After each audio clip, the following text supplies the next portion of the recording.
Nasa Pilipinas na ang ilang Asian stars para sa 2023 Asia Artist Awards bukas. Nag-touchdown na sa bansa ang ilang K-pop groups kabilang ang ONEUS. Kasama rin sa bigating Asian household names na inaabangan sa awards night ay ang P-pop kings na SB19. First time na idarao sa Pilipinas ang prestihiyosong South Korean Awards, kaya expected ang dagsa ng Pinoy fans.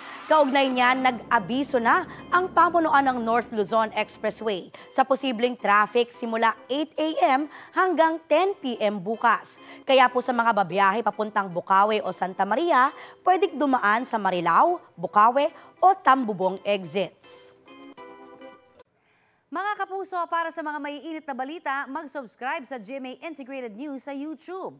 Sa mga kapuso abroad, subaybayan niyo po kami sa GMA Pinoy TV at sa www.gmanews.tv.